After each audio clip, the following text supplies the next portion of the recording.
También podemos hablar de, vamos a ponerle, para no decir situaciones, sucesos, acontecimientos, acontecimientos importantes que nos han marcado, y que también van formando parte, ¿no es cierto?, de esta situación en la que nos encontramos siempre, y que nos van dando forma. Y estos sucesos, como decíamos, ¿no es cierto?, el contexto de pandemia, o estas situaciones, van afectándonos. Tengo un hijo que tiene 6 meses. Imagínense que 3 de sus primeros 6 meses de vida les tocó vivir en un aislamiento social. Y esto implica también que no estuvo en brazos de sus abuelos, de sus tíos, que no estuvo en el medio del bullicio, del ruido de la cena familiar del domingo con sus primitos, en relación con otros. Estuvo en casa, en un aislamiento, y eso seguramente va formando parte de su ser. Y también en chicos, más grande, por supuesto. El niño se va criando en estos climas y en estas situaciones. En una situación, por ejemplo, un papá que consigue un trabajo mejor, un papá, una mamá que consigue un trabajo mejor, y esto lo lleva a un clima de alegría en la familia o de cambios, y donde puede cambiar o mudarse a una casa mejor, más grande, más linda, y estas situaciones marcan. Y fíjense que a lo mejor a un niño todo esto le marca cuando tiene que hacer una mudanza, ¿no es cierto? Y tienen que cambiar, eso lo han contado ustedes también. O acontecimientos puntuales, como situaciones tan dolorosas como las pérdidas de nuestros seres queridos. Ustedes también han dicho muchas veces la pérdida de un abuelo, que son generalmente las primeras pérdidas. El dolor que causan, la ruptura que causan en la vida interior y profunda del niño que tiene que empezar a entender que existe esto, ¿no? Que aparecen la muerte, digamos, por primera vez, y hay que empezar a entender qué significa esto. Son sucesos que nos van marcando, y que fíjense cómo ustedes los han recordado, a lo mejor hace tanto tiempo, pero sin embargo son sucesos que nos marcan tan profundamente, y que van, todo esto que nos pasa va formando nuestra alma, nuestro ser interior. Entonces por eso es importante, sucesos, acontecimientos. También lo físico, aquellas condiciones físicas, todo esto son circunstancias, es decir, son condiciones que tiene nuestra vida. Fíjense lo físico también. Nosotros en algún momento de la vida empezamos a ser conscientes que tenemos un cuerpo determinado, un cuerpo con ciertas características, y en ese cuerpo vamos a vivir la vida. La única vida que tenemos la vivimos en este cuerpo.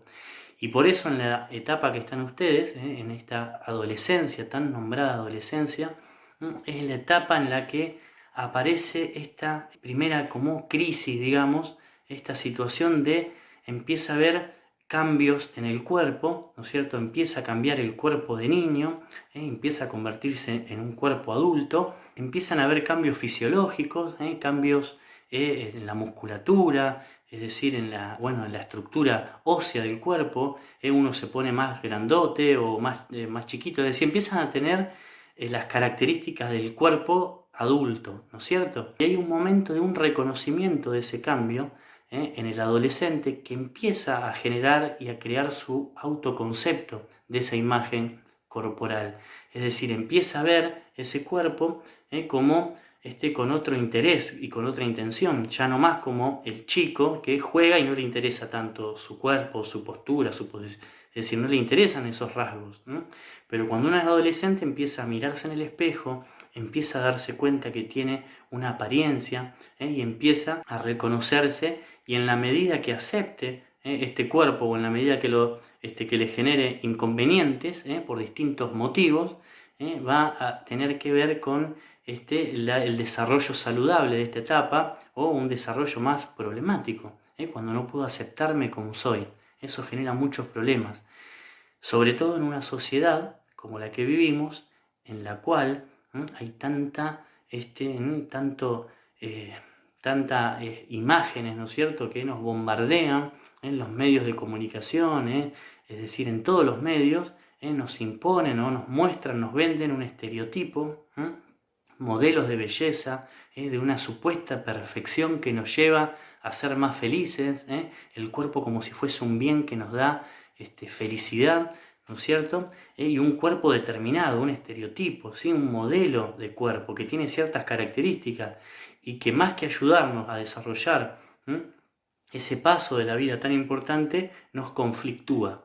Es decir, nos pone en conflicto con nosotros mismos porque nos hace buscar algo que en realidad no somos, porque somos todos únicos, diferentes y particulares.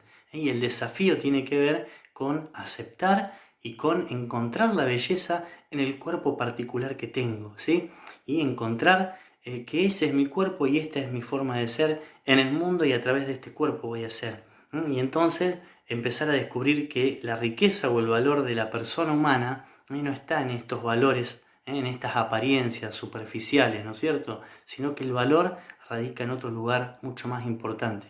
Pero sin embargo el cuerpo es un gran condicionamiento que nos condiciona muchísimo nuestra vida y este ser interior, este ser psicológico que incluso trae muchas veces grandes trastornos, trastornos alimenticios, es decir, nos bloquea en otros aspectos de la vida. Si no podemos superar crisis en relación, supongamos, al cuerpo, o en realidad en relación a cualquiera de estos puntos, ¿qué es lo que pasa? Que bloquean otros tantos aspectos de nuestra personalidad, que a lo mejor quedan rezagados o quedan acomplejados detrás de este problema, y no podemos desarrollar nuestra vida, no nos podemos realizar porque, es decir, este cuerpo está jugándonos una mala pasada, este autoconcepto en realidad, este autoconcepto que yo me hago de mí mismo, y que me distorsiona un poco la mirada muchas veces y no me permite destrabar otros aspectos de mi vida que a lo mejor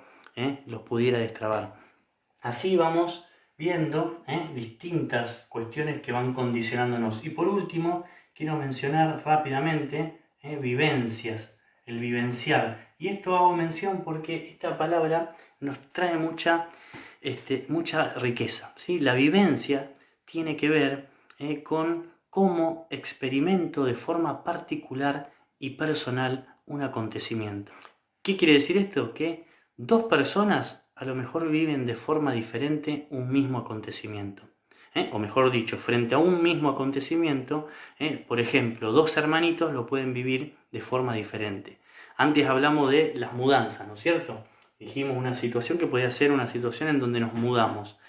Bueno, a lo mejor para uno de los niños esto implica una pérdida, a lo mejor del miedo que le genera perder su habitación, que a él le gustaba por cómo la tenía preparada o decorada, o el patio en el cual armaba, no sé, una casita, me acuerdo yo de mi patio cuando era chico, o un jardín, o los amiguitos del barrio. Entonces, la situación de la mudanza le genera miedo, incertidumbre, algo que no es bueno. Y a lo mejor en otro hermano el mismo acontecimiento lo vivencia de forma diferente y para él significa alegría. A lo mejor, es decir, lo pone frente a la novedad de otro lugar, una casa a lo mejor más linda, a lo mejor este chico tiene otra forma de ser en el cual este cambio le viene bien o le gusta o le interesa, le genera interés, le despierta algo bueno. Hay un gran estudio de un psiquiatra muy conocido que se llama Boris Cyrulnik, que escribió un libro que se llama Los patitos feos, que el que le gusta leer se lo recomiendo. Y en uno de sus capítulos trabaja cómo ha afectado a una población, a una ciudad que ha sido bombardeada, en Libia era, ¿no es cierto?, en un contexto de guerra. Y cómo afectó esta situación a los niños, cómo algunos quedaban totalmente atrapados en esa situación tan difícil y tan traumática, y ante el menor ruidito, a lo mejor de una puerta que se cerraba de golpe, estos reaccionaban totalmente afectados, digamos, y salían a lo mejor corriendo. Es decir, habían quedado muy afectados por esta situación. Y otros niños les asombraba de qué manera había podido elaborar ese suceso para que no le haya afectado de la misma forma o que haya podido seguir adelante sin presentar trastornos severos, digamos. Entonces se pregunta, ¿qué recursos hay en estos niños, a diferencia de estos, qué recursos, digamos, emocionales, psicológicos, qué recursos personales estaban en este niño que le permitió salir adelante, cómo poder seguir adelante, y otros quedan totalmente atrapados. Esta vivencia hace referencia a esto, ante las mismas situaciones, cada uno lo pasa por su ser, y en esa vivencia hay cosas a lo mejor muy chiquitas que nos marcan profundamente, una palabra que alguien nos dijo, alguien nos dijo, vos sos un tonto, siempre el mismo tonto, y eso nos marcó profundamente. Y a lo mejor en otra situación, cosas más graves no nos afectan, y a veces una pequeña palabrita sí, es decir, porque en la vivencia evidentemente tocó muy profundo, ¿sí? Entonces, hasta acá dijimos algunas de las características que yo fui recogiendo de sus trabajos, y todo esto va afectando y va haciendo a este ser en situación, a esta situación de este ser, y todo esto va afectando, por supuesto, al ser. Nadie es por sí mismo y en sí mismo, sino que siempre estamos en relación con esto. Si nos interesa ver todo lo que venimos viendo acá, no es tanto en este momento de la clase por prestar atención a esta dimensión social de la persona humana, ¿sí? Es importante, sí, reconocer que la naturaleza del hombre es social. El ser humano es un ser social por naturaleza y por lo tanto lo propio del hombre es lo social, y lo vamos a ver más adelante, ¿no? Sobre todo en doctrina social, cuando entremos en doctrina social. Pero lo que a nosotros nos interesa de esto es ver cómo lo social repercute en el alma, y deja sus marcas, va grabando el alma, va dejando sus huellas y va dando forma a nuestra personalidad, a nuestro modo de ser. Y por lo tanto nosotros nos tenemos que preguntar si en realidad lo que somos, lo que vamos haciendo en la vida, depende de un proyecto libre, es decir, de una libre elección de lo que queremos ser, o viendo todo esto, tenemos que decir que en realidad todos estos condicionamientos terminan, ¿no?, mostrándonos que somos, por estas condiciones, que somos lo que otros quisieron que seamos, lo que otros han proyectado en nosotros, lo que otros han dejado marcado en nosotros, y en realidad en qué momento se da la libertad. Entonces esto nos lleva a preguntarnos por la libertad, si estamos condicionados, o si estas condiciones en qué medida afectan la libertad, si el hombre puede ser verdaderamente libre, realmente libre, o si hablamos de una realidad, de una libertad aparente nomás. ¿En qué medida podemos ser libres? Y acá donde aparece, ¿no es cierto?, la cuestión que vamos a ir tratando de descubrir en la próxima clase, que tiene que ver con que nosotros creemos que el hombre puede salir de esta circunstancialidad a través de ese principio espiritual que vamos a ver, que esto es lo particular y lo propio de nuestra antropología cristiana, ¿no es cierto? Frente a esta situación se ha dicho mucho, y hay muchas corrientes de pensamientos y tradiciones de pensamiento que han hablado sobre este tema, y que hoy en la universidad pública, por ejemplo, son las corrientes hegemónicas, ¿no es cierto? Y que van a minimizar, que van a desvalorizar, que van a ningunear a la antropología cristiana o a esta antropología de la persona, porque ellos se van a centrar en otra perspectiva que está más vinculada a unas corrientes que podríamos decir muchas cosas, sí, pero son en parte, pertenecen a una versión del existencialismo, que después lo van a ver o a lo mejor lo están viendo en filosofía. Y el existencialismo en esta versión, ¿qué decía? Bueno, primero se saca a Dios de la ecuación. Al sacar a Dios de la ecuación, van a decir que el hombre, es decir, es un ser que crea el sentido de su vida y de la vida de los demás y de la vida social en su existencia. No hay un sentido de fondo o más allá de la vida. El sentido es el que está inmanente en su propia vida, en su propia existencia. El hombre, dicen, tanto Jean-Paul Sartre, por ejemplo, como Heidegger también, van a decir, es un ser que camina de la nada, viene de la nada y camina hacia la nada. Y ese ser va creando sentido en ese camino, pero en realidad no hay un sentido ni previo ni posterior, ni hay más nada después de esta vida. Toda la vida del hombre, toda la vida de la sociedad, está inmersa en un gran absurdo, ¿sí? No hay ningún sentido de la vida del hombre, solo el que el hombre va construyendo socialmente.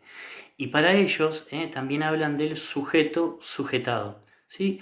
Que nosotros vinimos hablando de todo esto, ¿sí? Nosotros tomamos estas cuestiones, por supuesto que hay circunstancias que hacen que nos sujetan a una vida que tiene que ver con los deseos de otro y con las condiciones que otros nos van poniendo, que la vida social o que nuestra misma naturaleza nos va poniendo, ¿no es cierto? Pero la diferencia radica en por dónde pasa la actividad liberadora del hombre, cómo el hombre puede liberarse de todas estas cuestiones.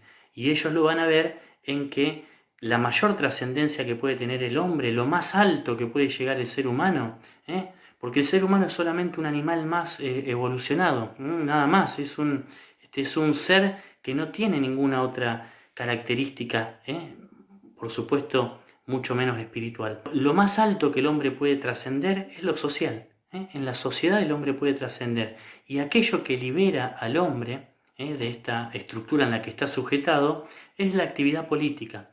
Y nosotros esto lo vemos también, y lo vamos a ver en doctrina social, como les vengo diciendo. La actividad política es una actividad de la más noble del ser humano, pero nosotros vamos a verlo desde otro punto de vista de cómo el hombre llega a la política.